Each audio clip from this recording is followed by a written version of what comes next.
was taken away. Not by natural causes, but by other men. Oh, we know time is hard in the ghettos, but we should know it's not the ghettos alone. It's getting youths. Keep it calm and keep it cool. No make no done come give you gonna turn you in a fool. So keep it calm and keep it real. Anything you want in life you can achieve. Keep it calm and keep it cool. No make no done come give you gonna turn you in a fool. Keep it calm and keep it real. Anything you want in life you can achieve. Until tired of living in the system. Cause all I can see around us is one people as a victim. Until tired of living in the system.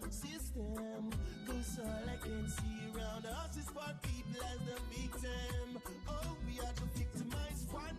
Wake up this morning, tell myself me I can look a job, but unfortunately never got a qualification. Send them me back I can Western to plant yeah. But I know we on the street evil plan. Figure take a gun and go rob a man. But that's not me, that's not the way you want my free life to be. So get a youth, keep it calm and keep it.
Living here.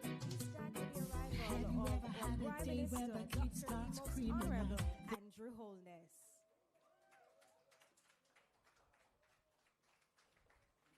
Morning, everyone. Good morning. I just check it through.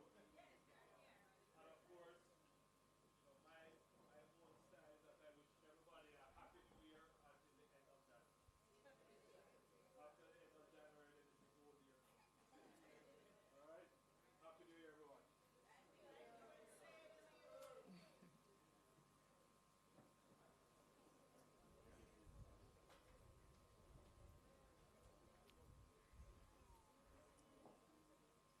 Ladies and gentlemen, please stand for the playing of the national anthem.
Please be seated.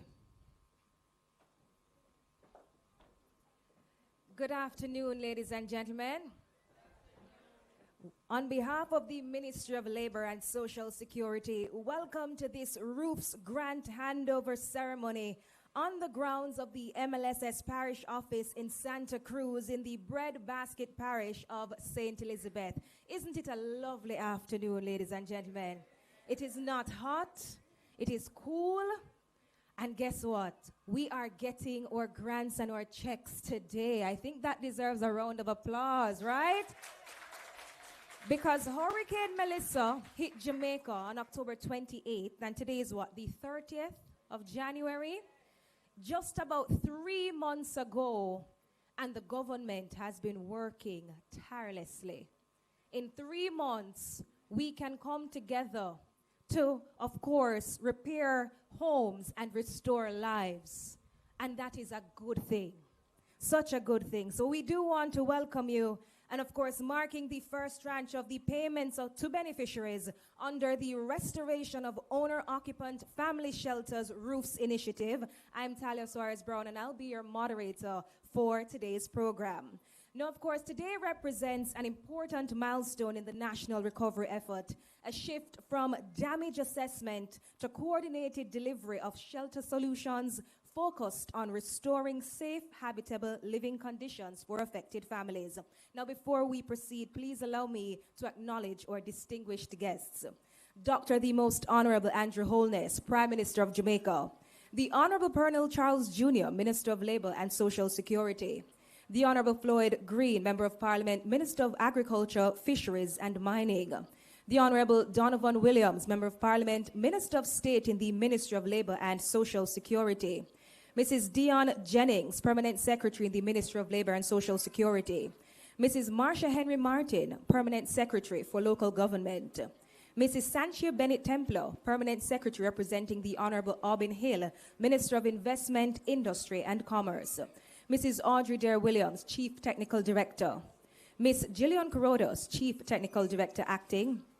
Mrs. Suzette Morris, Director of Social Security. Dr. Kemisha Anderson Thomas, Director of Public Assistance. Ms. Michelle Senior, Parish Manager, St. Elizabeth. His Worship, the Mayor Councillor Richard Solomon, Mayor of Black River. Ms. Zulika Jess, Member of Parliament, St. Elizabeth Northeastern. Other invited MPs and councillors, other government officials, partner agencies, members of staff of the ministry and community leaders, members of the media, and especially our beneficiaries and residents of St. Elizabeth. Thank you so much all for being here this afternoon. Now, of course, ladies and gentlemen, we have to include God in the midst of all things that we do. Yes, we do. You agree with me, right? Yes, we have to put him first in everything that we do. So at this time, we will now have the prayer by Miss Michelle Senior, MLSS Parish Manager for St. Elizabeth. Please put your hands together for her, and let's welcome her this afternoon. Good afternoon, everyone. And it is important that we give reference to God. He has been our guide and our keeper. Can we stand for prayers, please?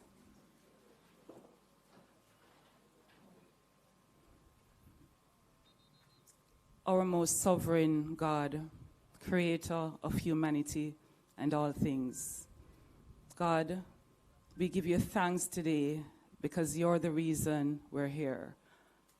Father God, we just want to honor you because, Lord, you know what brought us here. We want to give thanks that you have kept us, to recognize the efforts of the teams that have reached out to the families who have been affected. And this evening, God, we give you thanks that we're able to assist with restoring and renewing lives.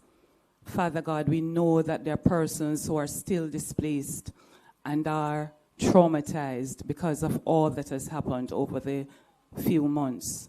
But Lord, there is hope, and this evening brings hope and provides promise for those persons who were affected.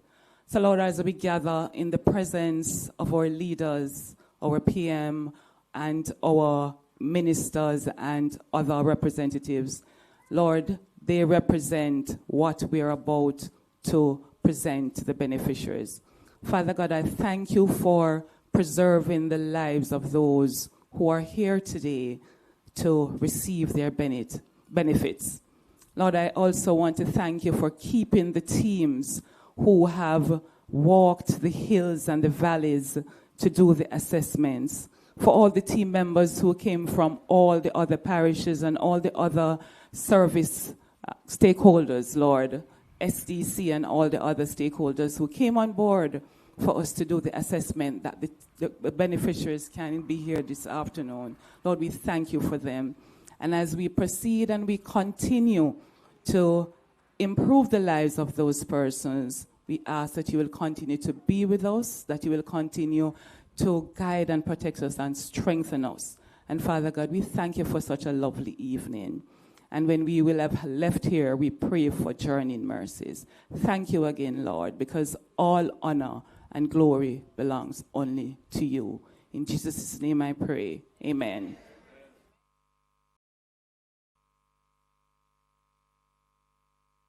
Thank you so much, Miss Senior. God is good. And all the time, God is good indeed. Thank you so much. Now, ladies and gentlemen, ROOFS is designed to help eligible households recover through tiered grants based on verified damage assessments for minor damage, for major damage, and for severe damage. This assistance is supported by an overall allocation and is intended to restore safe and habitable living conditions and, of course, reduce duplication of recovery efforts and prioritize vulnerable groups. Now, the Shelter Recovery Program is a nationally coordinated, data-driven post-disaster framework managed by the ministry. It integrates cash-based recovery, government-directed and partner-led repairs, relocation solutions, and pathways to long-term housing support.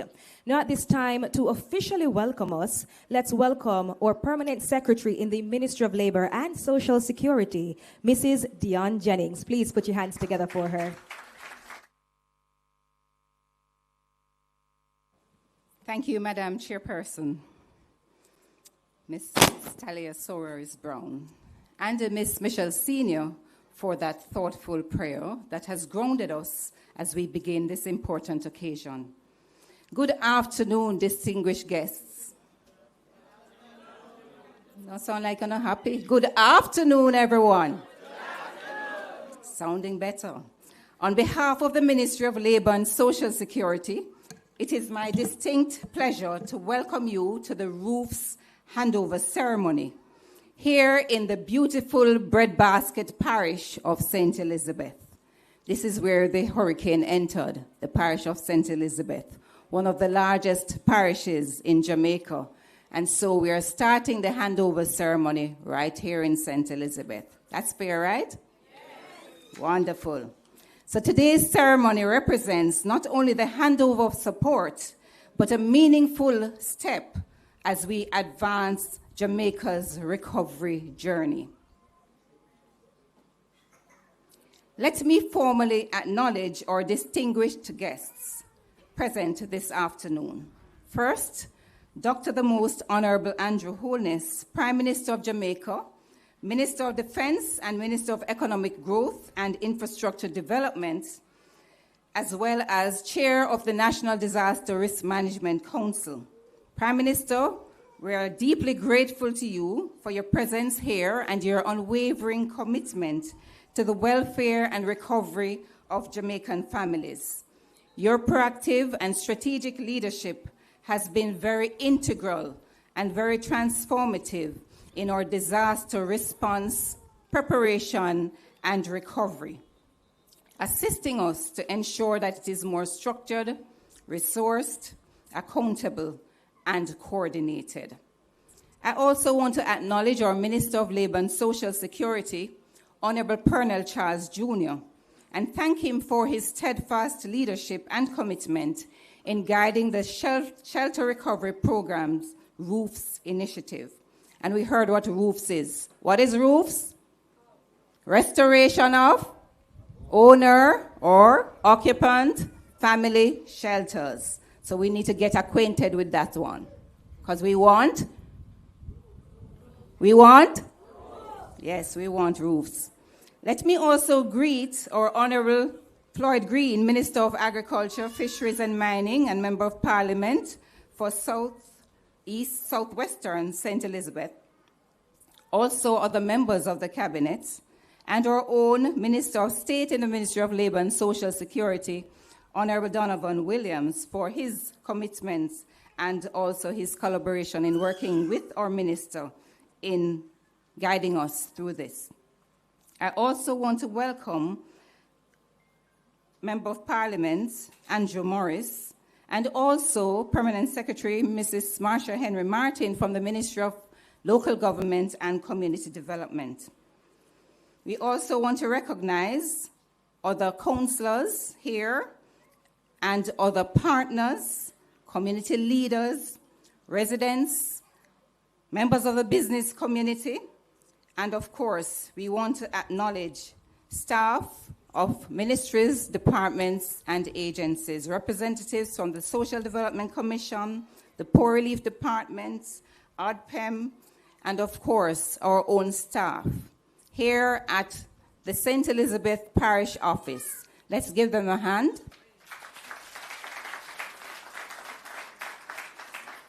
And also the staff from the head office who are also here. And I know we have some joining us from Manchester as well, and even Clarendon, because they too have supported the team here in St. Elizabeth in conducting the assessments and ensuring that we are here today. And so I want to greet you all, whether you're from Parati or Junction, from Ginger Hill to Mountainside, from Goshen to Newmarket, from New River, or here in Santa Cruz. Thank you for coming and for joining us here today. We are advancing our assessments, and now we are here to hand over grants to persons who qualify. We have been able to achieve 16,662 assessments in the parish of St. Elizabeth. Give the team a round of applause. We have almost 50,000 families who have been affected. And so this handover ceremony represents partnership between the government and the people through the People's Ministry, the Ministry of Labour and Social Security.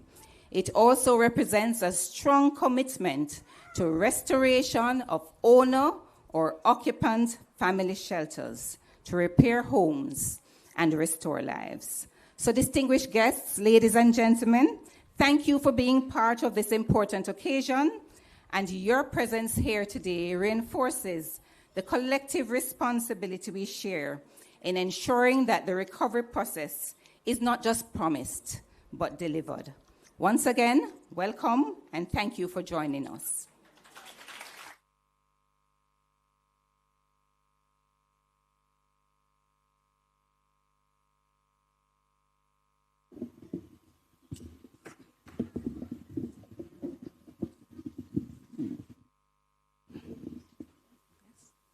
Thank you. One more time for our permanent secretary, ladies and gentlemen. Thank you so much, Mrs. Jennings. A meaningful step in our recovery today, and I think the government deserves another round of applause. Over 16,000 assessments done in just 3 months. We're not just making promises, but it's all about action as well, restoring lives. Thank you so much, Madame P.S. Now at this time, ladies and gentlemen, it is my honor to introduce the Minister with Responsibility for Labor and Social Security. His leadership continues to strengthen our social protection systems and improve the quality of life for Jamaica's most vulnerable citizens. Under his stewardship, of course, programs such as ROOFS will bring real, tangible relief to families across the island, turning policy into protection and commitment and, of course, action, as we mentioned. So, ladies and gentlemen, let's now invite the Honorable Colonel Charles Jr., Minister of Labour and Social Security, to deliver his remarks. Put your hands together for him, please.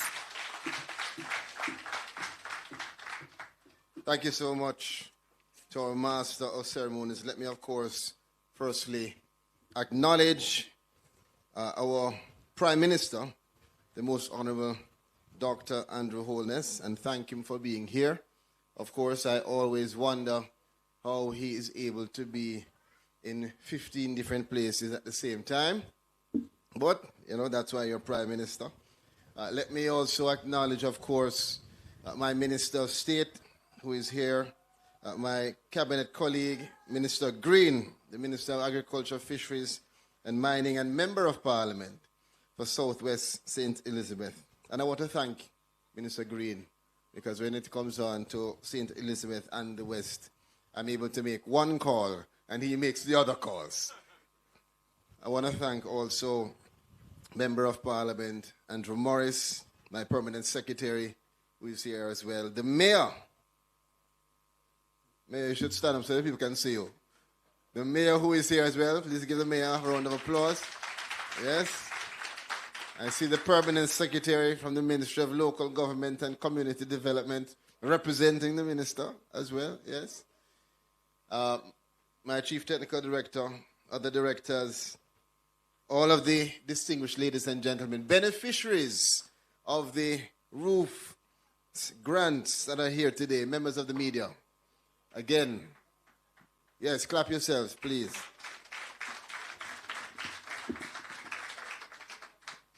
We're joined also by some of the representatives from our stakeholder partners, I say a representative from WePay and others who are here. I want to thank everyone for being here. It's a very important day.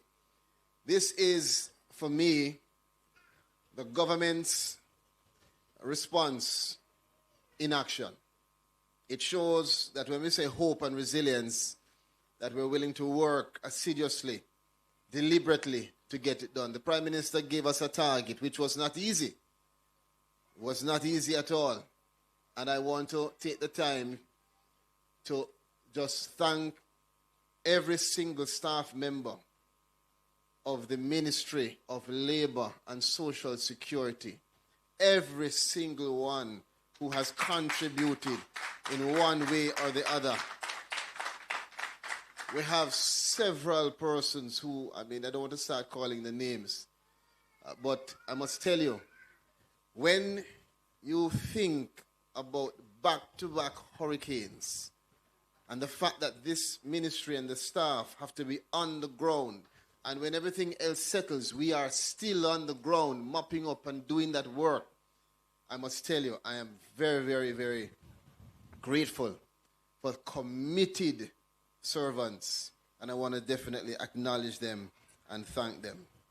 This is a moment where I believe Jamaica, we have moved from the immediate relief to strategic recovery.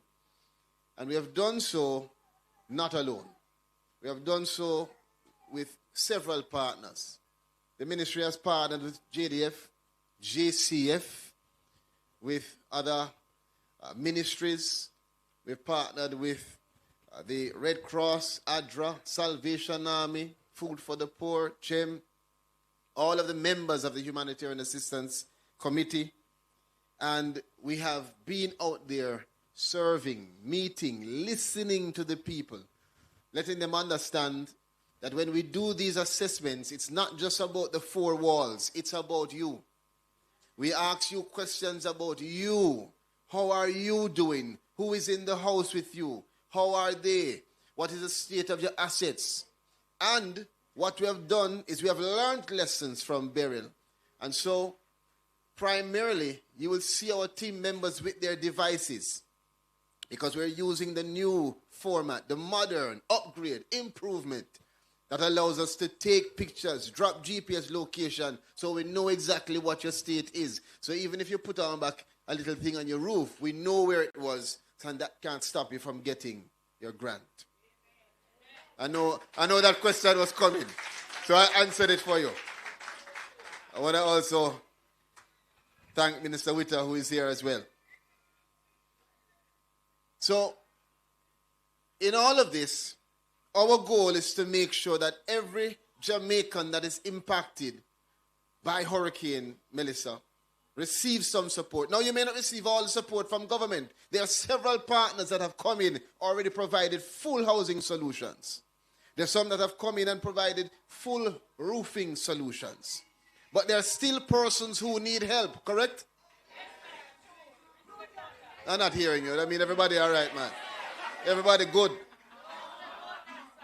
I can tell the PM to go home, man. Everybody good, PM. No need no money. No, I'm not. You know what? Yes. I take your advice. But the reality is that we have put together the shelter recovery program under the instructions of our Prime Minister. And it's not just a one-off, one-element program. It's a comprehensive solution with 6 different interventions. And the one that we're focused on today is a flagship intervention with an initial $10 billion allocation. That's 10 billion with a B, a lot of money. Now, how you get that money? You ever shake a tree? That money comes from good decisions, good management, good leadership that allow this country to go through COVID, go through burial, go through flood, go through drought, and still have enough so that when Melissa come and damage you, we can say, here is some support to get you back on your feet. In my opinion, this is a government that cares. But this is a government that not only cares, it's a government of action. Strategic decisions that have allowed us to be able to help you. I want to thank our Prime Minister. Let me tell you. You'll hear that I'm calling up his name a lot, but let me tell you why I do. I'm an objective person. And I can tell you, I'm proud to be a member of cabinet because when I listen to our Prime Minister, still one of the youngest leaders in the world. Well, yes. Still one of the youngest. One of the youngest looking leaders in the world.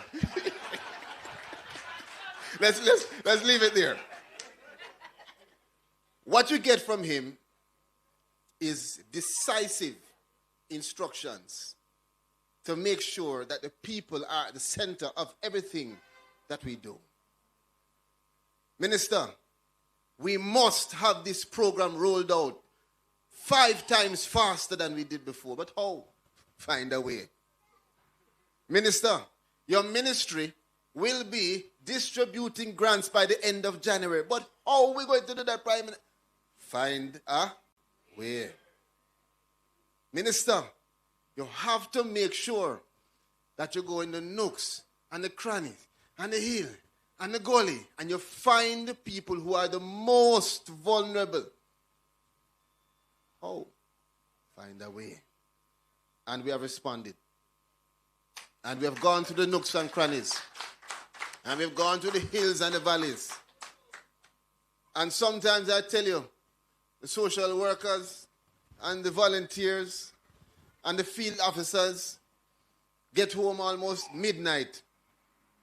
Some of them will say to you, boy, Minister, you owe me a shoes. Because where you have me a walk, Mayor, some of the places where they're walking, when them tow a buck, toenail gone, shoe bottom gone. And I want to say one more thing, because the Prime Minister will speak. One of the things that I've noted is that many of our workers are also victims of Hurricane Melissa. Many of them are in the same situation, sometimes worse than you. Parish manager, social worker, ancillary staff, many of whom will tell you that they have lost their roof. Some have lost their entire home, Permanent Secretary.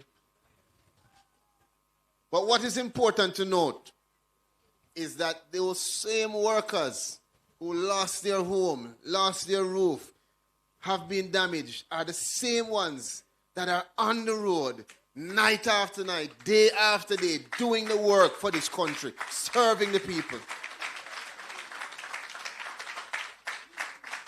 And so as we have done our assessments, which I can tell you, and I put it into context,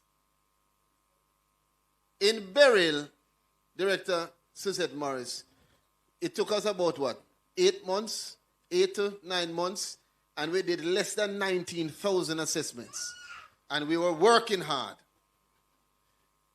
After Melissa, and the charge from the Prime Minister to find her,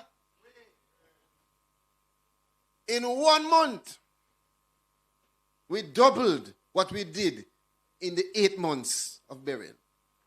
In 3 months, we can tell you now that we have surpassed 85,000 household assessments across this country.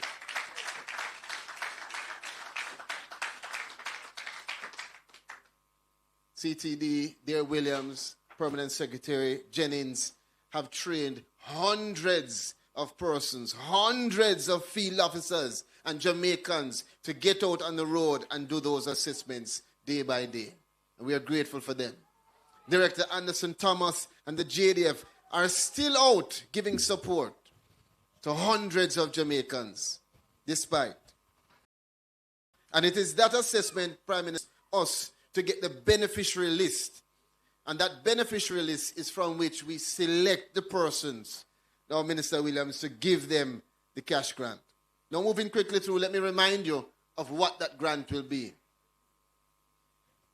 The persons who are categorized as minor damage will receive a grant of $75,000. And you would have heard, Prime Minister, that $75,000 is a rehabilitation grant.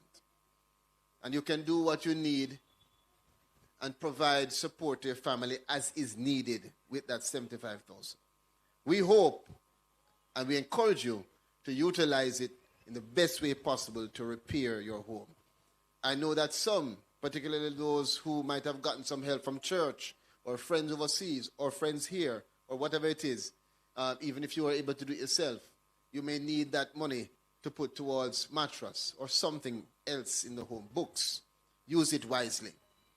For the persons who have major damage, they will receive $200,000. And for the most severe, $500,000.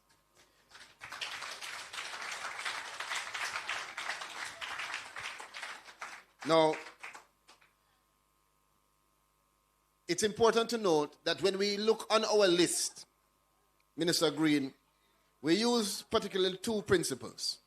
The first one is that we prioritize severity, meaning we are looking to give the support to those persons who have been impacted the most first as much as possible. And you can understand why, correct? The second is that we target vulnerability, meaning no matter where you are, whether it's minor, major, or severe, if you are a senior citizen, if you're a person with disability, you can understand that you need the help more than others might need it. Not that everybody doesn't need it, but we target the vulnerability and make sure that those persons are getting the support that they need as fast as possible. The third thing is that those same public sector workers that we have to rely on. That we have to rely on to go on the road, beat the street. We want to call on them and make sure that we can give them a little support too. Don't you think that's the right way to do it? So we use those 3 principles, Prime Minister, to make sure that we identify the right persons first. As you said, not the greedy, but the needy. Let me wind down. Receiving this grant really is, again, a sign of the government's caring, of the government's strategic effort to make sure that we help you to build forward stronger. And so it is the beginning. It is not the end of recovery. We have established support systems. Mrs. Senior is here with the team for you because we understand that beyond just the damage to your home, many of you have stories that might never be told, but we hear them. Stories regarding the learning loss, not being able to get your children back to school. Stories of the elderly who for a couple of days never had access to medicine. Stories of the persons who never did anything wrong. You never lose your job. You never resigned from your job, but you just never had any work to go to for a time. And so we understand it. And that is why, as a ministry, we're going to continue, even outside of what we're doing here today, to be the space that you can come to get some support.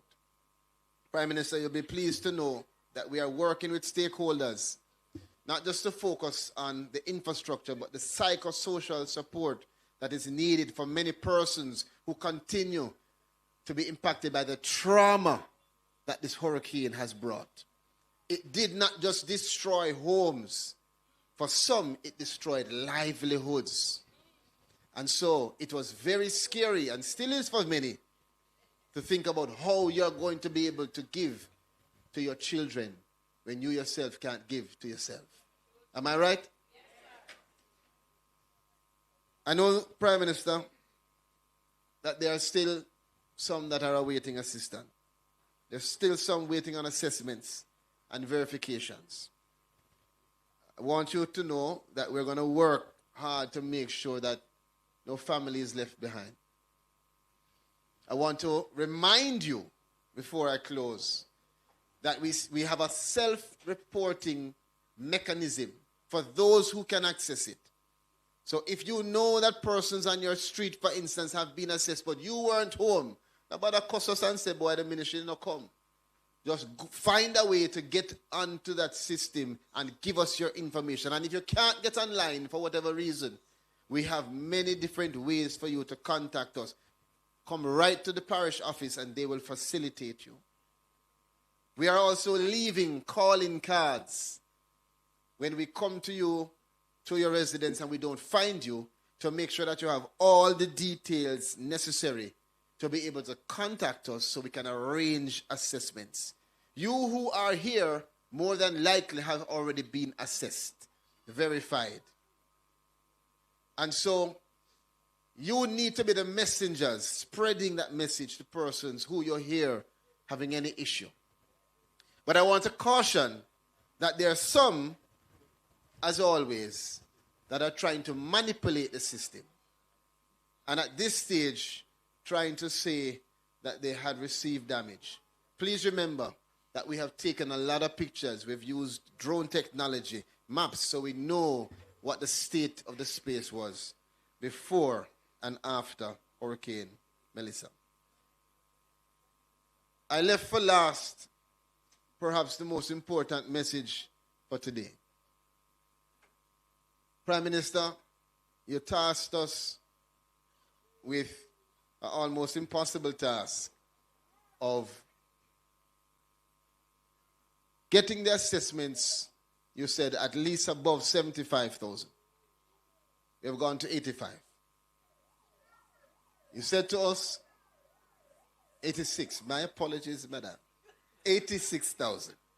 You said to us that we must make sure that we start the distribution of the grants for roofs before the end of January. Can somebody tell me what day it is today? Excuse me? 30. What is the last day in January? 31.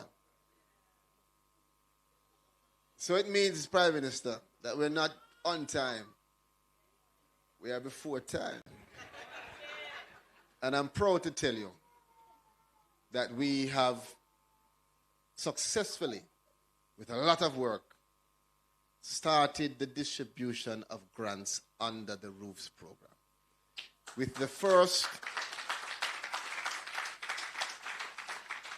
utilizing our sophisticated, modern, digital modality to provide QR codes and text messages to the phones of at least 50 persons of the most severe damage. And they can take that and they can go to the merchants that we have in our network and get their $500,000 worth of material. We have also provided support to 1, 2, 3, 4. You understand what that means? 1,234. You say, oh God, good. You will never forget that number in your life. 1,234 beneficiaries who are not just beneficiaries, but again, remember the second principle. We have identified the persons who are vulnerable and who need the help.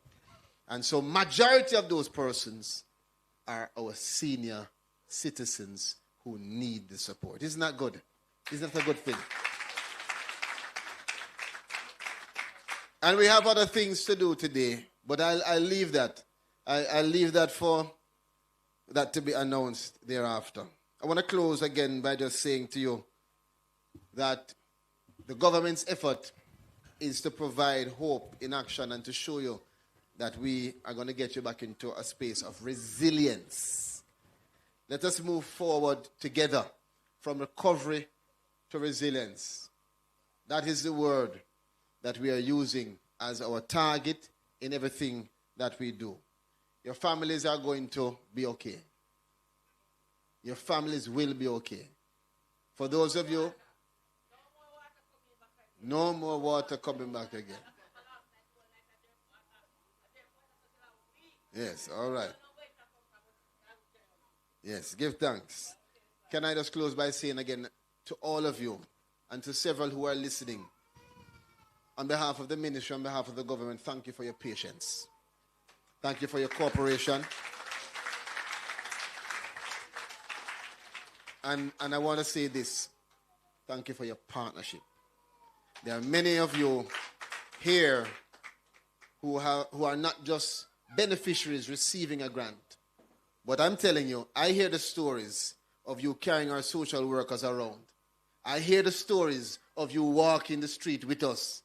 I hear the stories of you not having your house, but you're still asking our workers what they need. And we appreciate you, and we're proud of you, and we thank you. One love.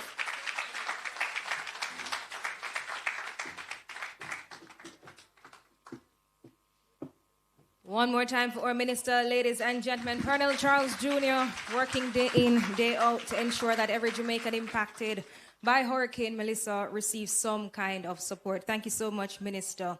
And if you agree with me, you can give yourselves a round of applause. Do you believe that as Jamaican people, we are some of the most selfless people you can possibly find? Right? Because when it is that you saw your neighbor in need, right? Following the devastation, we joined hands and hearts together. We assisted, we cleared roads, we worked together. And the minister thanked you as well for your partnership so far. Right? So if it is that you believe that you have a selfless neighbor, please to give yourselves and your neighbor a round of applause because they have helped you to be here as well. And thank you so much for also being resilient people through it all. Now at this time, we want to break for a brief musical treat. So at this time, I'd like to invite Mr. Kemoy Dyer, Client Services Manager from the Ministry of Labor and Social Security, to the stage. He will be entertaining us with a musical piece entitled, I Will Rise Again. Put your hands together for him.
One more time for Mr. Kemoy Dyer, ladies and gentlemen, Client Services Officer from the Ministry of Labor and Social Security. And I know that as Jamaican people, we are multifaceted individuals. It means we can do more than one things, right? Yes. As you'd always say, you make your hand, you take your hand turn fashion, right? So no matter what, even if you have one skill, you can do multiple things. Thank you so much, Kemoy, for that beautiful presentation. Now at this time, ladies and gentlemen, it is now my distinct honor to introduce our keynote speaker this afternoon. A leader whose vision, resolve, and dedication continue to guide Jamaica's growth and development, even in the face of adversity. His administration remains committed to inclusive development, social equity, and ensuring that no Jamaican is left behind. Please join me in welcoming the Prime Minister of Jamaica, Dr. the Most Honorable Andrew Holness.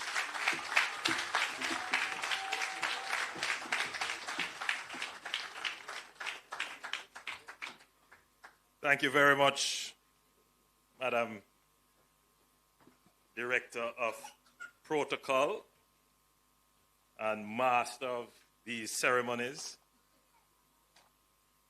Mrs. Delia Suarez Brown. I want to acknowledge the Minister of Labor and Social Security, the Honorable Pernell Charles.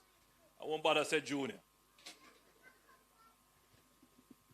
Because he is now more than walking in his father's footsteps. He's walking in his own footsteps, leaving his own footprints. And he has really risen to the challenge of managing two major natural disasters back to back. So, good job, Minister. Good job.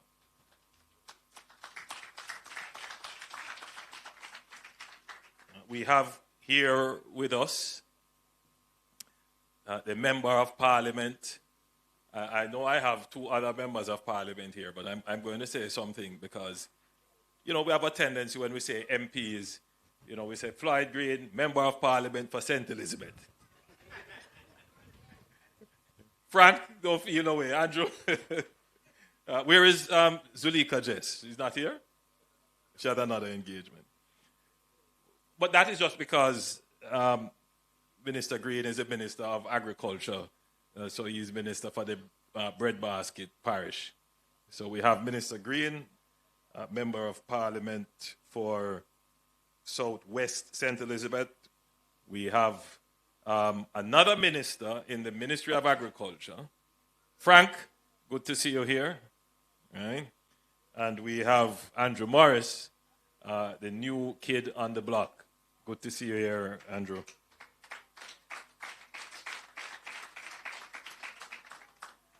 We have the Honorable Donovan Williams. Now, if you talk to him, he will tell you that his constituency was also impacted by Melissa. In fact, if you talk to any MP, they will tell you their constituency was impacted by Melissa. But no, he's not here to receive any of the benefits for his constituency.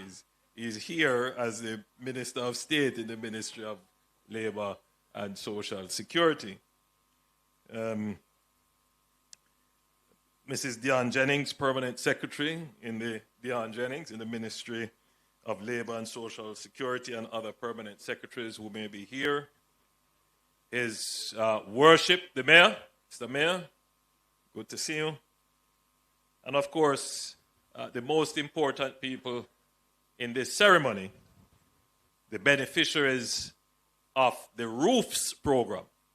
And you remember what the ROOFS acronym stands for?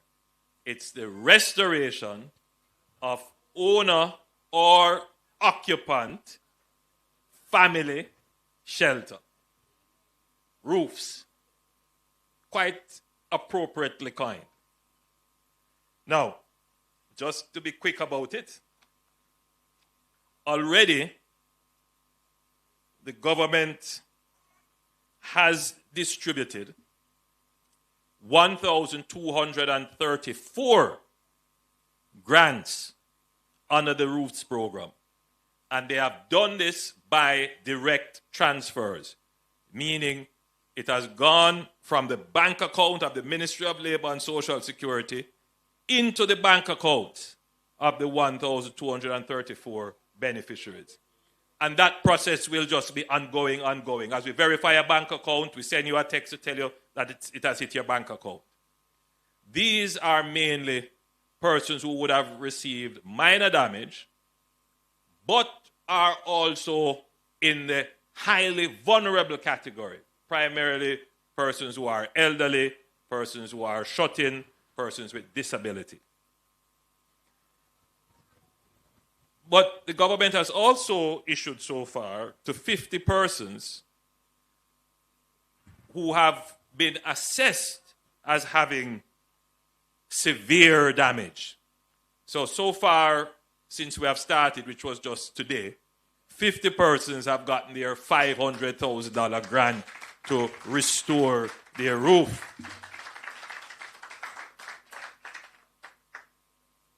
Now, while Pernell was talking, a lady was so moved. And she said, thank God, no more water coming on me now. See her there?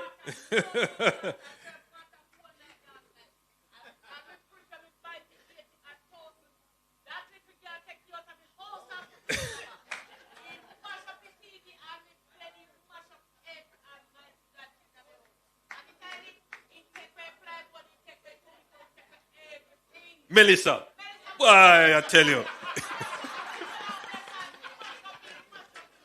So, I want it to be clearly known. You have a government that is very empathetic. Meaning, we not only feel sorry for you, which is sympathetic, but we understand your pain, and therefore we act with urgency to help you to come out of that situation of pain. Empathy. Now, there are those who will try to paint the government as not caring and not doing anything. Lie! Lie!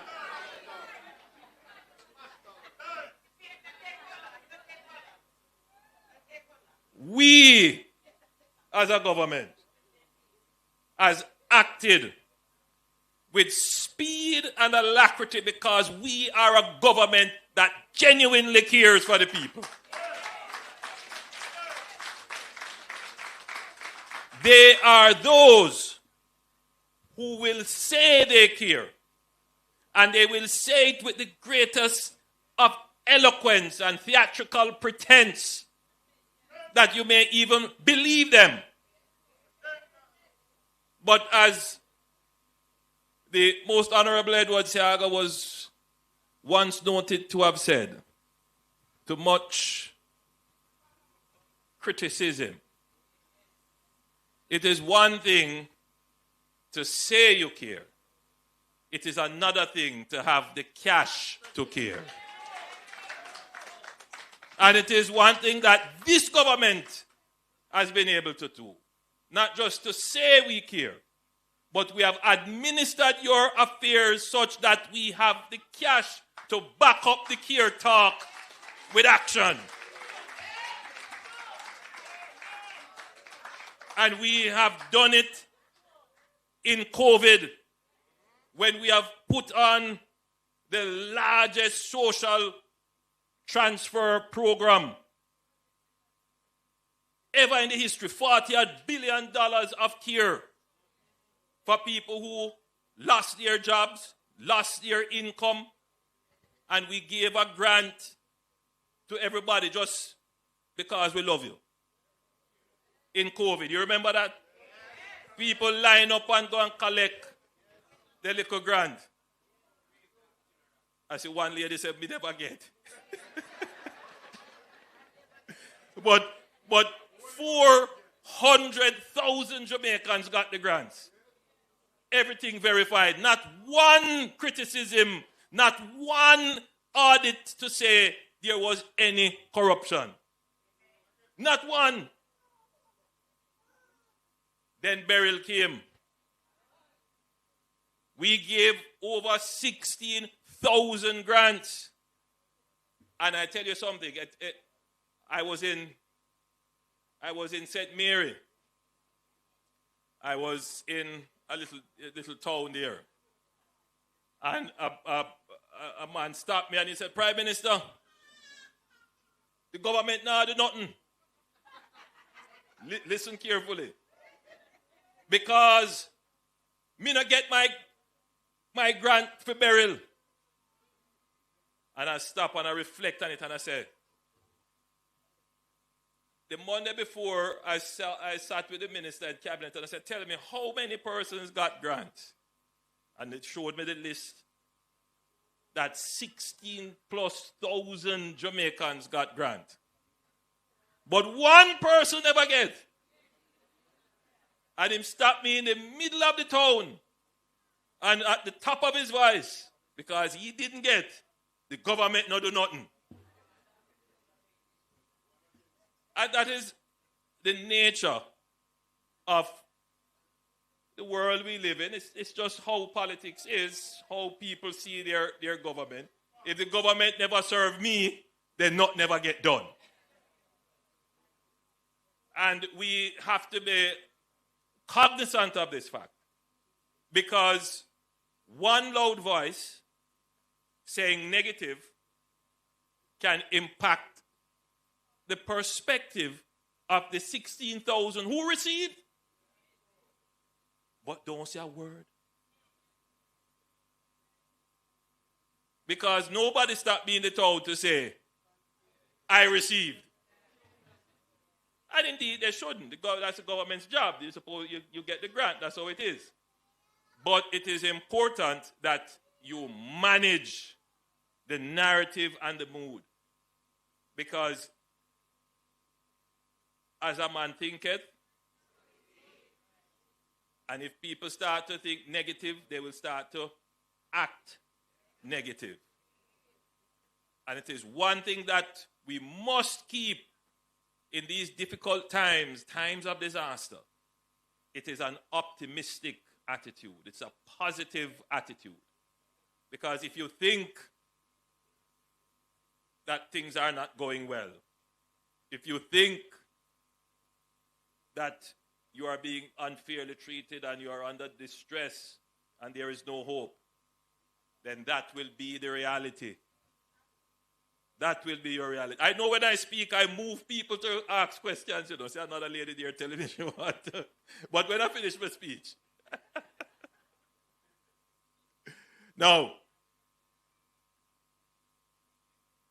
there are a few things I want to say to you, since I have you and you are all very attentive and want to ask questions and participate in the presentation. I just thought I would share this with you. In the 65 years since 1960, some of you were born then. In fact, when I look at the audience, a lot of you weren't born then. Maybe 10% of this audience was around in 1965. There have been 799 recorded storms. 799, almost 800 storms. 201 of those storms, almost 25% of those storms, have occurred within the last 10 years. So for 65 years, 800 storms. But a quarter of them, 201, have occurred in the last 10 years. But think about it. Which administration then would have experienced the most storms? My administrations. From 2016 to now. This administration has been impacted the most by storms. Let me give you another statistic. There have been 34 Category 5 hurricanes since 1960. 14 of them have occurred since 2015. In other words, 40% of all Category 5 storms have taken place in the last 10 years. Which government of Jamaica has ever had to deal with a Category 5 storm?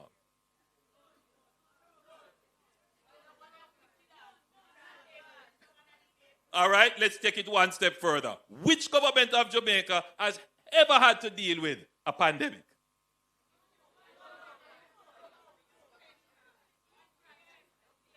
All right, which government of Jamaica has had to deal with a pandemic, a Category 3 hurricane, and then the following year a Category 5 hurricane? None.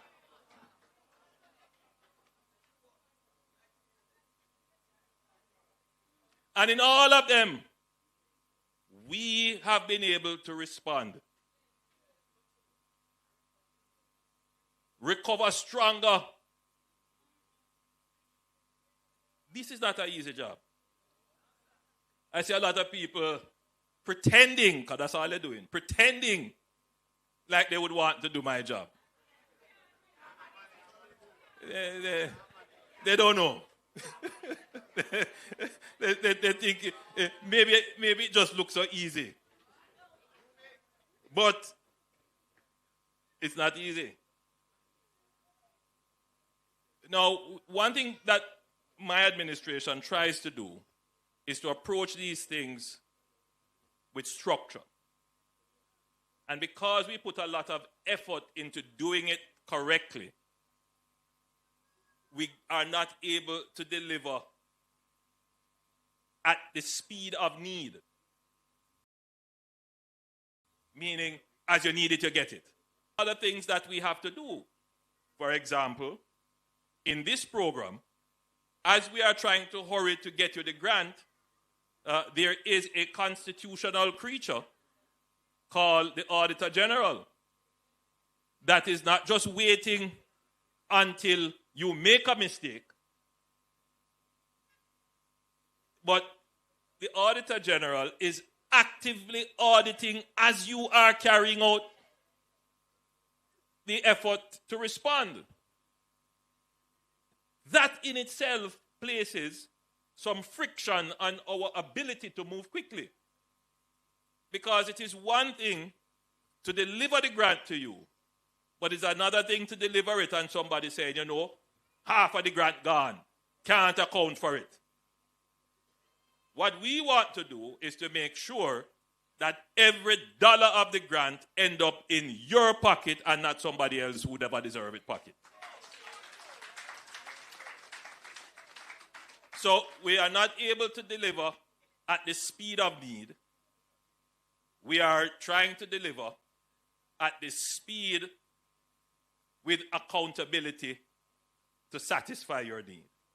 That is what we have been doing.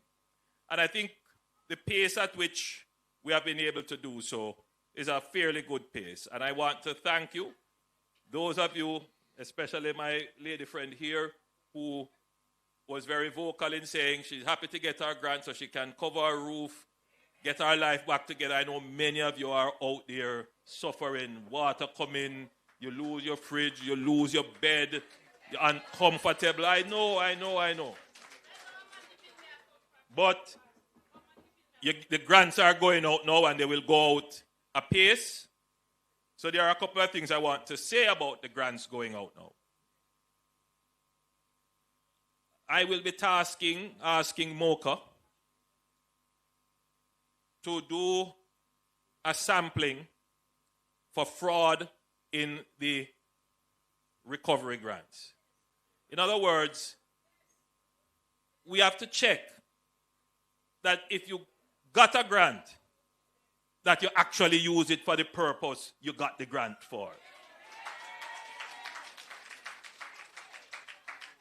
And that you're not defrauding the government. Taking the grant, say you're going to do something with it, and you're going to do something else. That's not fair, because somebody else who actually needed it could have gotten that grant. So I want to sound the warning clearly that if you get the grant, the portion of the grant that is directed at your roof, fix your roof. Start your roof. Buy it, because I know what's going to happen. Let me tell you. We know because we have constituents and we give grants to people, and sometimes people go to the hardware and they get the building grant and they go and they buy the 10 sheet of zinc and the 2x4 and the lot and so forth. And they do go home and they fix. But some get the grant and they go to the hardware and they stand up there and they watch and see who coming in. And then they say, you want to buy some zinc? And so here's the grant. See the farm here. You go inside here and you just give me $10,000 and you take it and go buy what you want. Some people do that. They never needed it. Somebody else who actually needed it could have gotten it.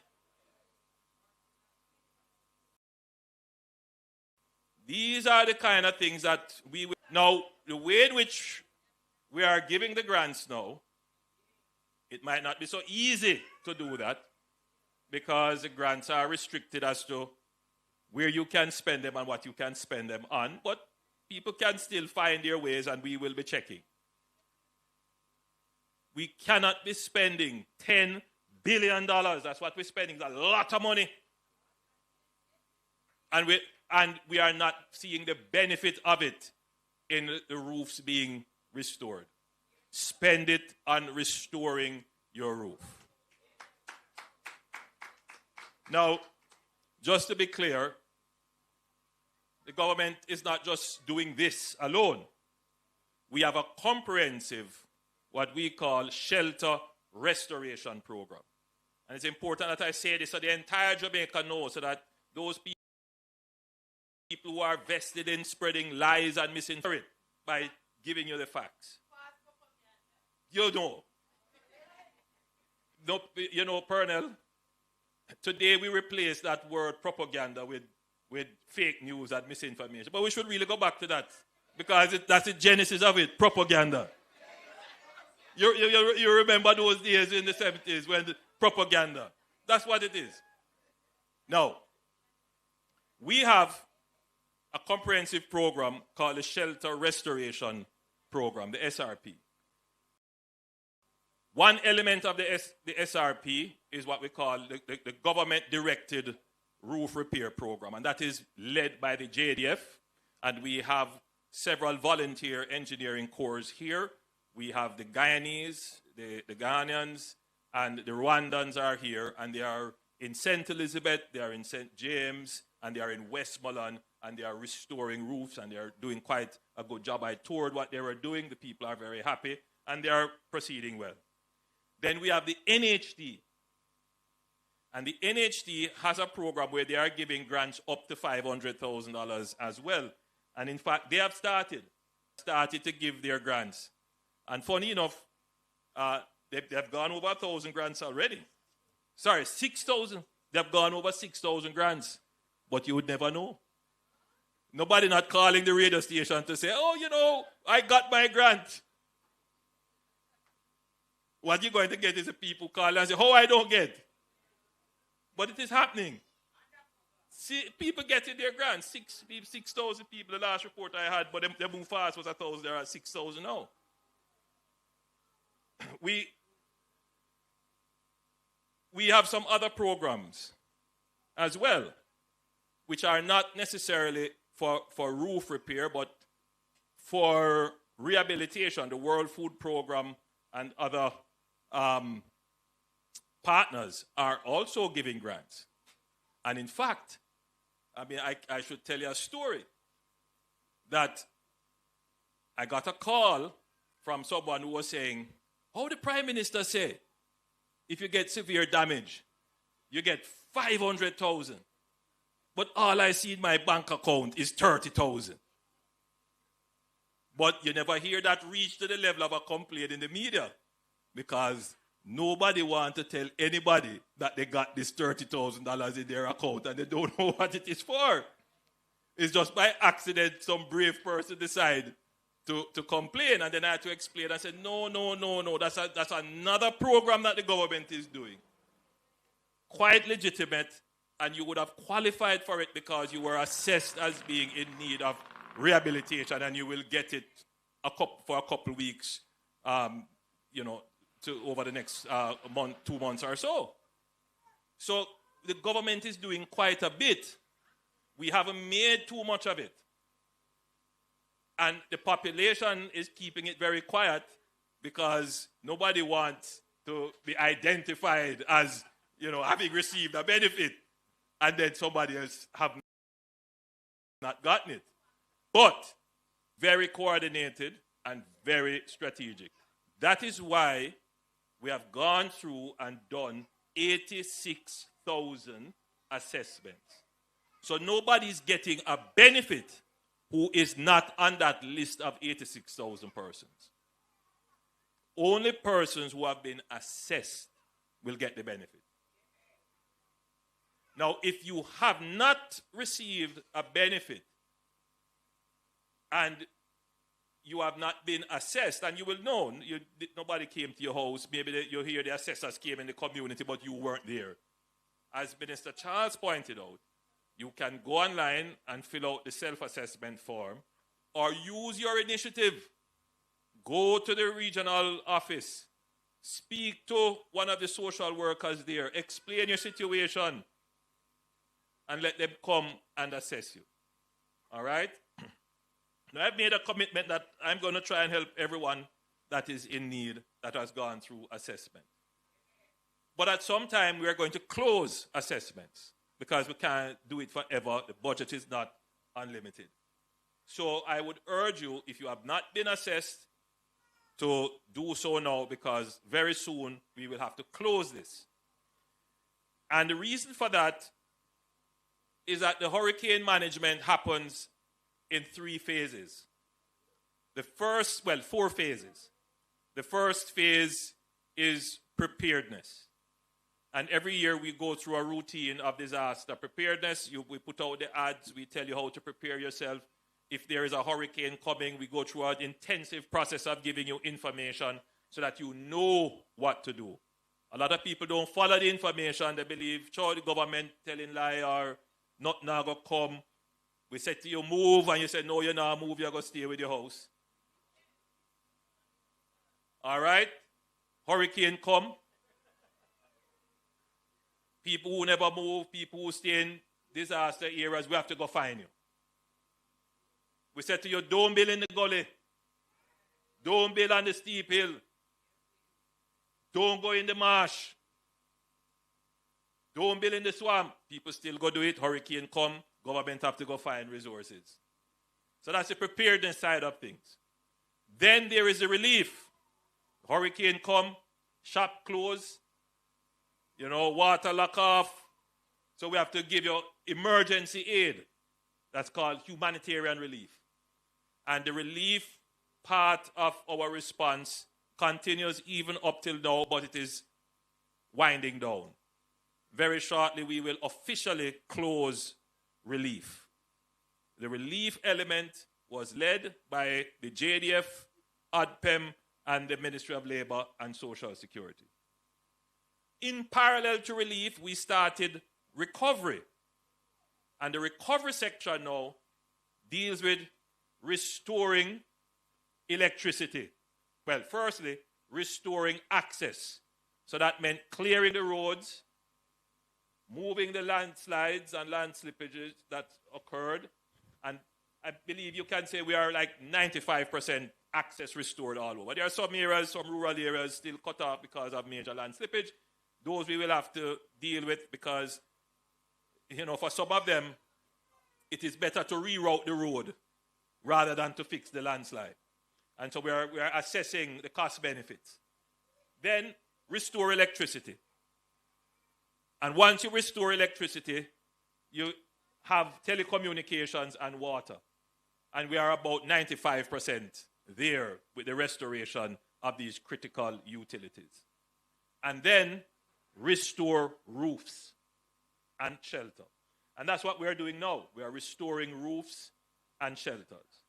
This we expect to last for another 2 months or so. So hurry up and restore your roof and your shelter. We will bring an end to that once we assess that all the critical elements of life are restored. Then now we have the fourth and final phase, which is the most important phase.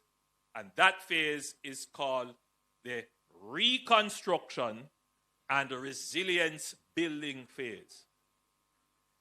So there are some things that would have presented themselves to us as dangers and threats to the continuity of life and governmental function if there were to be another disaster. Our legacy is such that when the colonial powers were making decisions as to where they would locate hospitals or roads, and when our independence government were making some decisions, they weren't thinking that out of the 800 hurricanes that have occurred in the future, 200 of them would have occurred in the last 10 years. So when the governments from 1960 going on, making decisions, where is this road going to go? Where are we locating the hospital? Where are we putting the school? Where people are going to live? They weren't thinking that in the 60 years forward, we can't build close to the sea because sea levels are going to rise. You're going to have more hurricanes, more devastating storms. They weren't thinking to enforce on the people, don't build in the river course because you're going to have more powerful storms that are going to erode the gully banks and the weren't thinking that way. But it has been exposed to us now that we have to start thinking that way. That we can't put towns so close to the sea anymore. The hospitals can't be so close to the sea. And so when we are thinking about how we are going to build resilience and reconstruct, it's not just build back the hospital where it was, build back the school where it was, build back the police station. No, another storm is going to come again. Did you think that after Beryl, we would have Melissa? So, if we see this happening, what are we going to do now?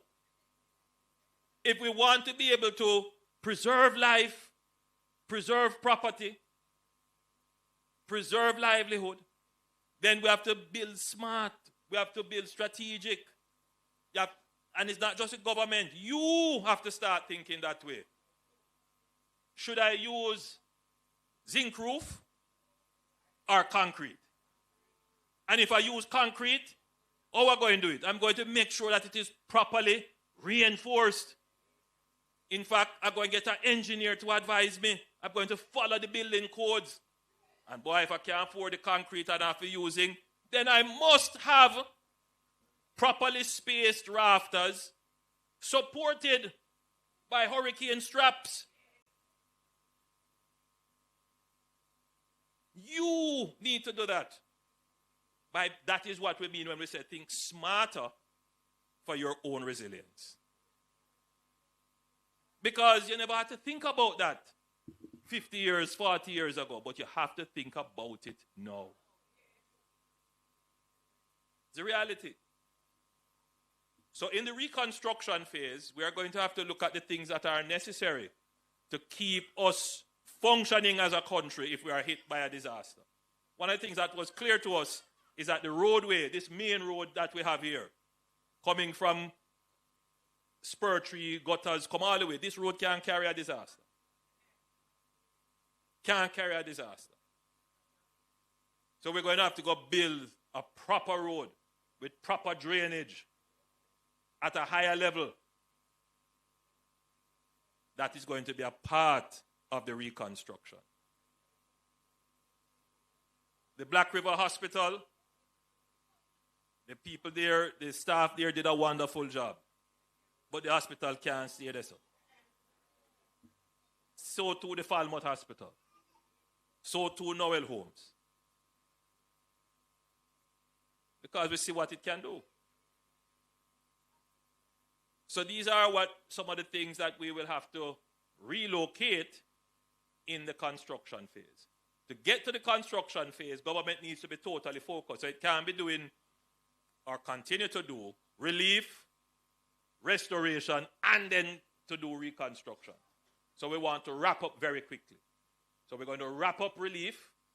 And the truth is most people now don't want to see anybody bring no package come give them anymore. They want to fix their roof now. They want a roof, right? So that's what we're doing now. Get the roof going. And once you get your roof, I know you will find your way. I know you will find your way. And then when we do the reconstruction, we know that if there, God forbid, were to be any other disaster, the impact of the disaster on the continuity of your life and livelihood would be less. And that's the process. And this is what your government has been doing. And this is what I am totally, wholly focused on for the last few months. And many other things I had planned to be doing. We'll still get back to them. But I have had to shift focus to make sure that Jamaica recovers swiftly and stronger than before the hurricane. And I close with the sentiment of the song. We are already rising again. God bless you and thank you.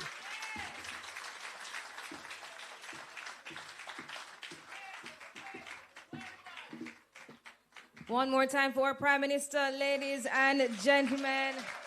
Dr. the Most Honorable Andrew Holness, thank you so much for your address this afternoon and for your continued leadership in Jamaica's recovery efforts. Thank you so much, sir. One more time for our Prime Minister, ladies and gentlemen. Of course, underscoring the government's unwavering commitment to restoring dignity, stability, and of course, safety for all families. Thank you so much, sir. Now, the Prime Minister mentioned that so far, we've had 1,234 recipients, right? They have already benefited from the ROOFS program electronically. And I know a lot of persons are wondering how the payments will be made. So at this time, I'm going to kindly ask you to turn your attention to the screen as we're going to be showing you how the payment system will work.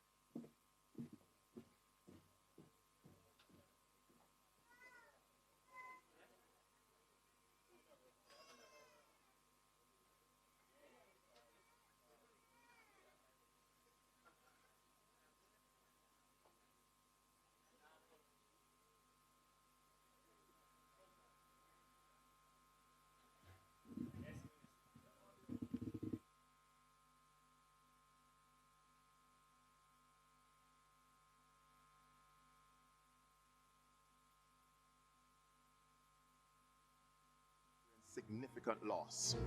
Homes were damaged. Roofs were torn. The National Payment Company of Jamaica, in association with the Ministry of Labour and Social Securities, introduces the Restoration of Owner or Occupant Family Shelters program.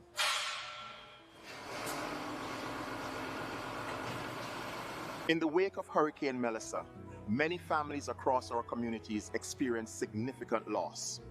Homes were damaged, roofs were torn away, essential materials were destroyed. For thousands of Jamaicans, the priority now is simple: to rebuild, to repair, and to restore a sense of normalcy as quickly and safely as possible. The government of Jamaica understands that recovery must be timely, fair, and accountable. And we also understand that the process of receiving assistance must be simple, secure, and transparent for every citizen. That is why today we are introducing a modern digital approach to disaster assistance, one that allows affected persons to access support efficiently while ensuring proper oversight and responsible use of public funds. Through this initiative, eligible individuals will receive hardware grants designed specifically to help families begin the rebuilding process. from essential construction materials to critical household repairs. Once approved, individuals will receive a text message with a QR code. That QR code allows them to visit any participating hardware store and purchase the items they need. This system removes unnecessary delays, reduces manual handling, and ensures that assistance reaches the people who need it most when they need it most.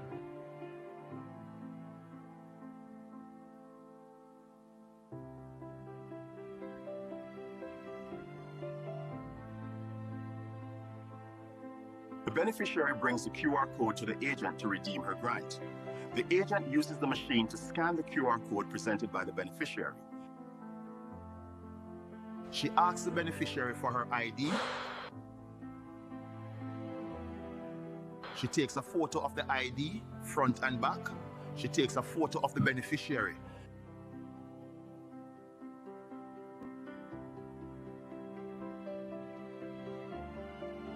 Then takes the photo of the receipt, enters the total amount seen on the receipt on the machine.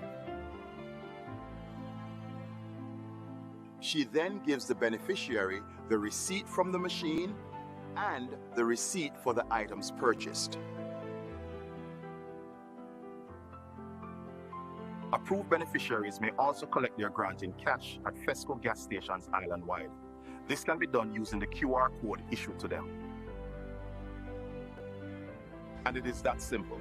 A system built on accountability, focused on delivery, so that together we rebuild stronger, safer, and better.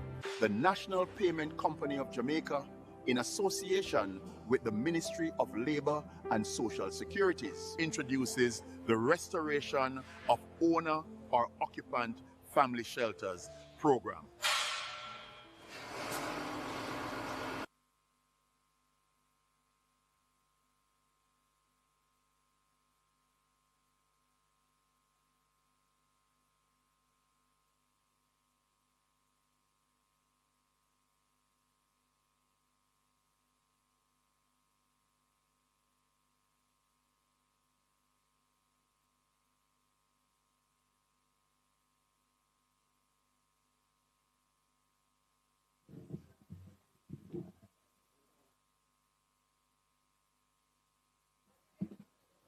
All righty, ladies and gentlemen, you watch a presentation, you understand the different ways that you can receive your grants, right? So we have the direct deposit to your bank account, the QR code or text message from WePay, prepaid cards as well, and we have those who have low-risk accounts. You will be given monies as well. So we will now move to the presentation of the roof repair grants on the roofs, and I will ask the beneficiaries to come forward only when your name is called. Please, of course, pause briefly so we can get the photo ops, and we do ask for your cooperation during the presentation, all right? Now, I should also mention that for those of you who do not have a bank account, we have Sagicor and NCB on location, and all you have to do is after the ceremony, you can make your way to one of the officers, and they will assist you with signing up. And if you are not ready today, just yet, you can still collect the form for when you are ready, okay? All right, so we're going to be starting things off with our prepaid card presentations before we get into the check presentations. And at this time, I'd like to invite our Sagicor representative, Mr. Kevon Williams, branch manager, and our state minister, Mr. Donovan Williams, who will be assisting us with those presentations. I'm going to kindly ask for some assistance to go to my left, please, so we can have our proper photo ops taken, please. Thank you.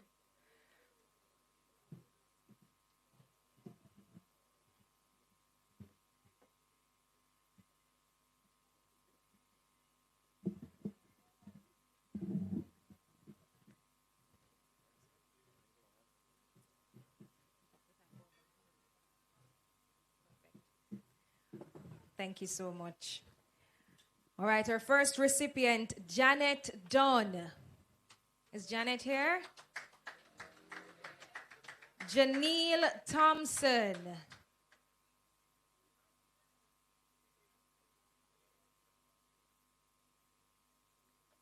Janet? All right.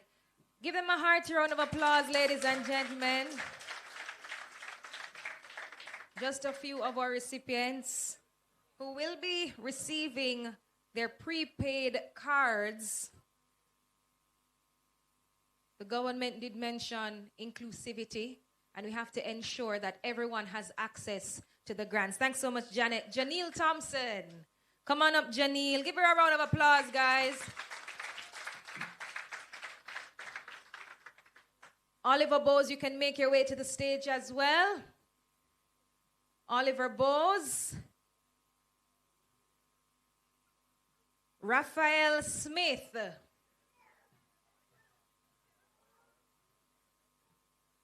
Rashima Cummings. I see someone coming.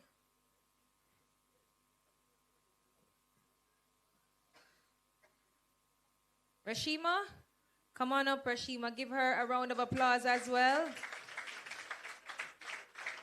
Oliver, hold on, Oliver. 1 second.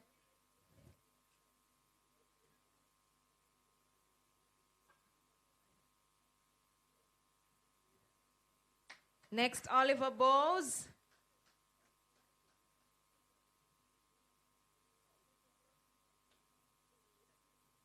And I see Raphael coming as well. Thank you so much, Oliver. Next up, Raphael Smith. Give Raphael a round of applause, ladies and gentlemen.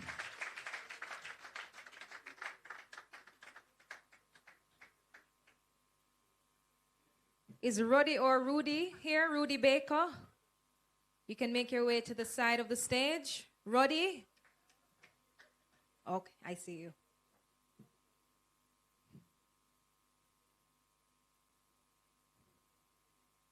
Thank you so much, Raphael.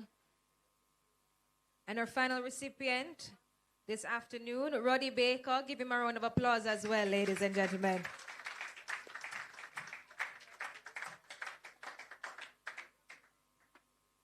Thank you so much. And thank you so much to our State Minister, Mr. Donovan Williams, and our Sagicor Rep, Mr. Kevon Williams.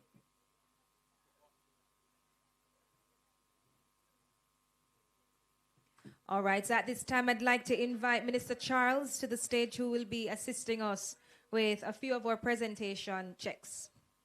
Yes. Thank you, Minister.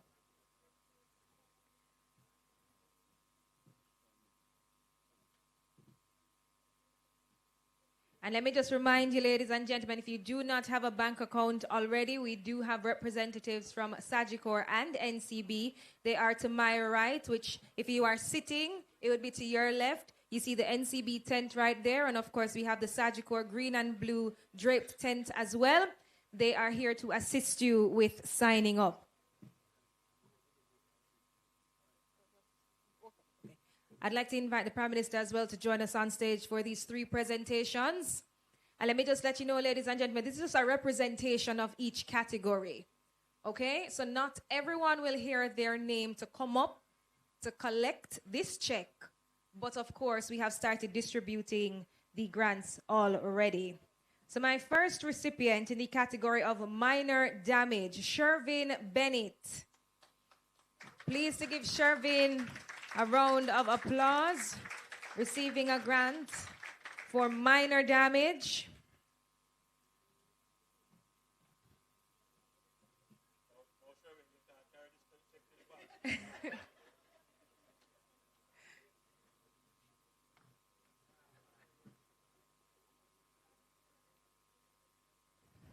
All the very best to you, Shervin. And we're looking forward to seeing how this $75,000 will assist you and your family. A ROOFS beneficiary. Thank you so much. In the category of major damage, Chevanese Myrie. Minister Green, can you join us as well for this presentation, please? Chevanese.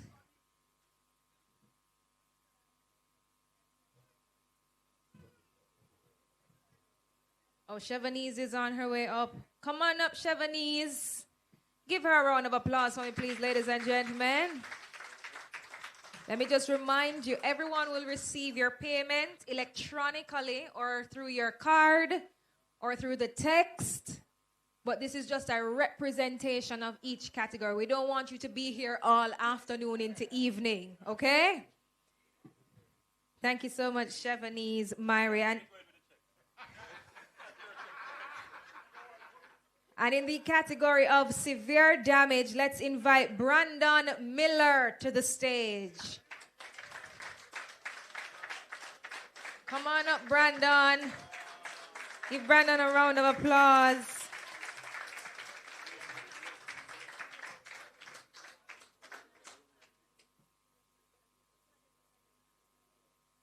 All the very best to you on your recovery efforts, Brandon, and we are definitely looking forward to seeing the shift and the difference that this grant will make.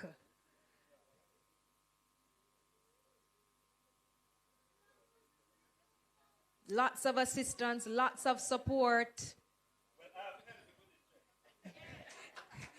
Thank you, Prime Minister.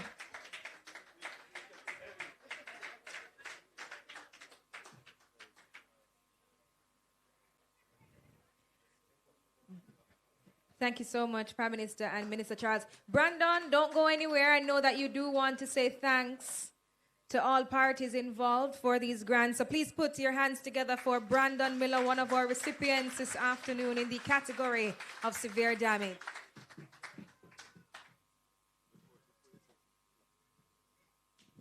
Before Brandon speaks, permit me to just...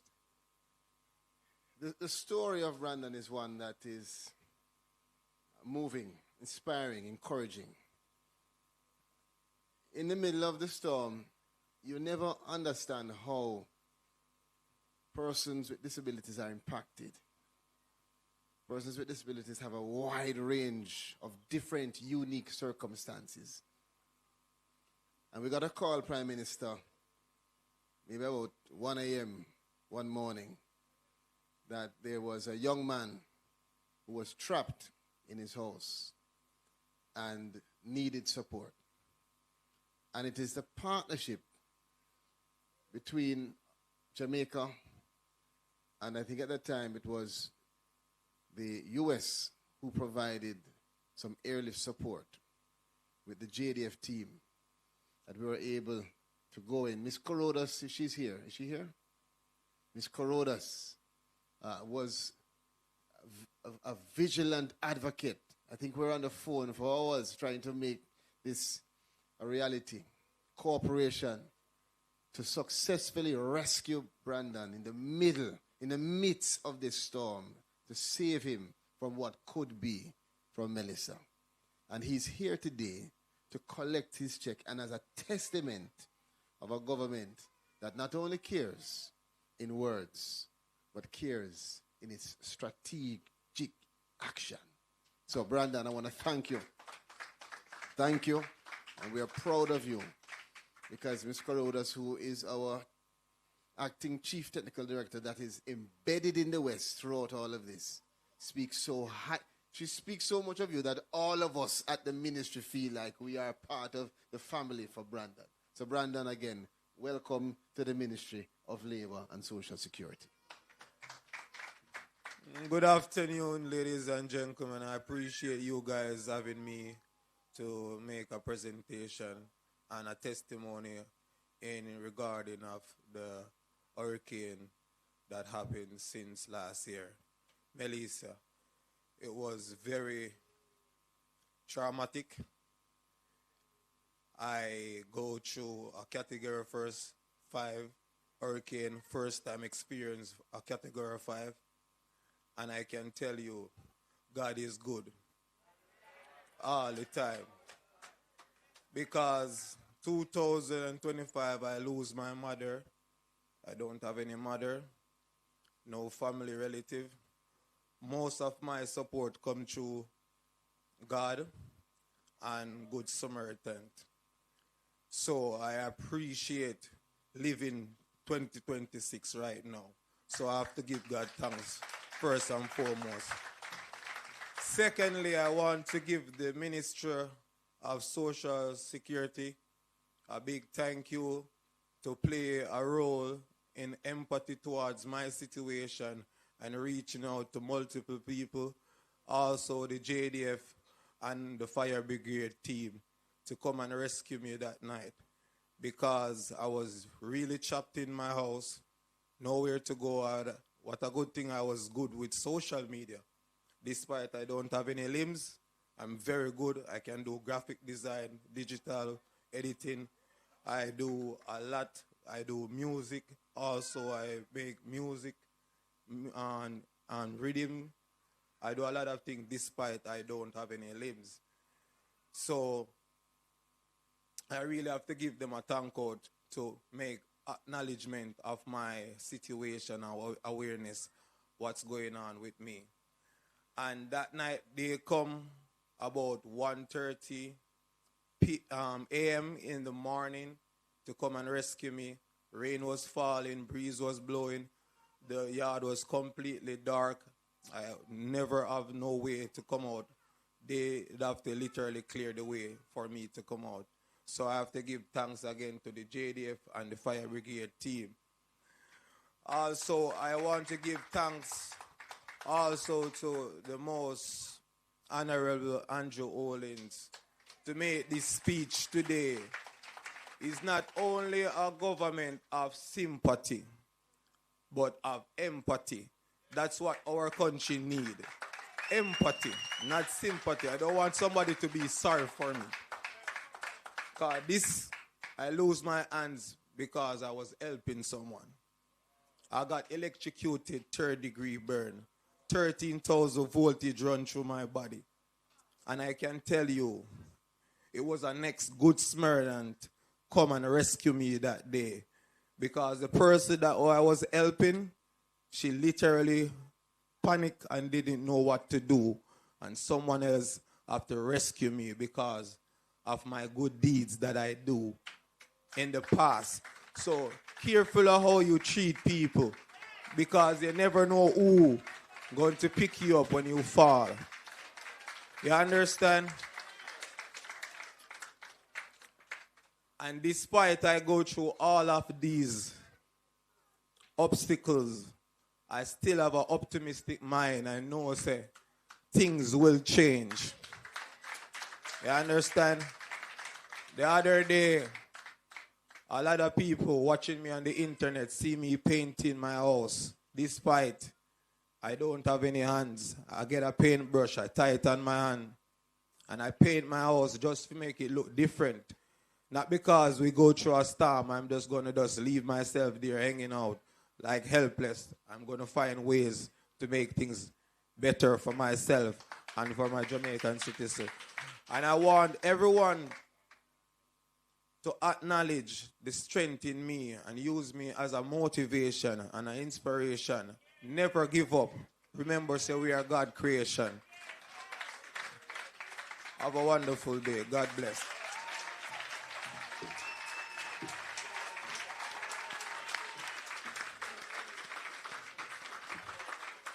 I am at a loss for words. What a touching testimony. Am I the only one who is experiencing goose pimples right now? And I'm listening to Brandon talk and my heart is full. My heart is so full. And it just goes to show the importance of coming together, the importance of partnership, the importance of being selfless, and the importance of also having a purpose. Because no matter the storm, no matter what comes your way, nothing can deter or stop your purpose in this life. And no matter the adversity that Brandon has endured or gone through, his mindset has never, ever changed. And that is so admirable. Brandon, wherever you are, I don't see where you turn, but I pray and I wish God's greatest blessings upon your life, that you will continue to prosper, and that all good things will be bestowed upon your life. Because you deserve it with a mindset like that. And I hope that you have inspired more persons here this afternoon. That no matter what we go through, we are resilient people, we are strong, and we can come back even better. And no matter what, we should always have that positive mindset and help each other. Brandon, thank you so much. One more time for our beneficiary this afternoon. Purpose is clear. So clear. Thank you. So now, ladies and gentlemen, we're wrapping things up. So at this time, I would like to invite Dr. Kamisha Anderson-Thomas, Director of Public Assistance in the Ministry of Labor and Social Security, who will be doing the vote of thanks.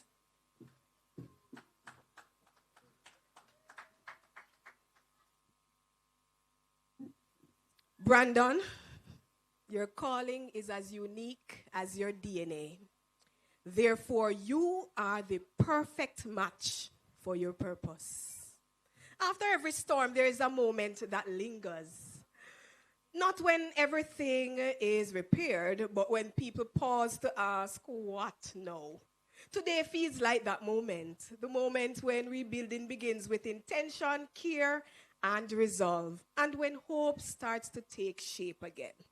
With protocols already so beautifully established. Great afternoon, everyone. Prime Minister, Dr. the Most Honorable Andrew Holness, I want to thank you this afternoon, sir, for your keynote address and for your steady leadership. Your words today reminded us that recovery does not happen by chance. It takes a deliberate, coordinated care, one that's rooted in consciousness. You reaffirmed that restoring shelter is not just about rebuilding structures, but about rebuilding dignity, stability, and hope to Jamaican family. It takes cash to care. Minister, the Honorable Pernell Charles Jr., I want to thank you, sir, for your remarks and for your consistent guidance in the ministry. Your leadership ensures that social protection remains people-centered. Yes, compassionate and accountable. To the Permanent Secretary, Mrs. Jennings, thank you for your warm and reassuring welcome and your steady guidance. To Ms. Michelle Sr., your opening prayer grounded us in faith and humility. To Mr. Dar, you're one of our own MLSS staff. Thank you for playing so skillfully. We shall rise again. Today's presentation marks a powerful turning point. To the Ministry of Labor team and our assessors, we thank you for the hard work and dedication. To our private sectors and persons who joined us, thank you. Now, to Mrs. Brown, thank you for your guidance today, ma'am. You continue to lead with grace and warmth. And finally, to our families and community members here today, thank you for your patience, your resilience, and your trust. As we move forward, may this initiative not only repair roofs overhead, but strengthen foundation beneath, restoring confidence and peace of mind. Now, today, we have lifted more than beams and sheets. We have lifted burdens, and every roof repairs remind us that recovery is stronger when we build together. Thank you, and may God continue to bless you and bless Jamaica. Recovery is indeed stronger when we build together. Thank you so much, Dr. Anderson-Thomas, for summing up our ceremony this afternoon so beautifully. Now, ladies and gentlemen, as we close, we recognize that today represents real support moving from planning and assessment into delivery, structure, accountable, and of course, focused help towards families, and to help everyone return to their safe living conditions. And on behalf of the Ministry of Labor and Social Security, thank you so much to our Prime Minister, our ministers, our Permanent Secretary, our team in St. Elizabeth, our partners, the media, our community here. Thank you, everyone, for joining us this afternoon. Please travel safely. And of course, thank you again so much for being here. Stronger together always. Thank you again. Now, one quick thing. I was just told those who collected Sagicor cards, please to go over to the booth at the right there at the back with the tent to activate the card. So it's a green and blue wrapped tent. If you received your Sagicor cards, please just head on over there to activate your cards. So thank you again, ladies and gentlemen, for joining us this afternoon on our road to recovery. God bless you all.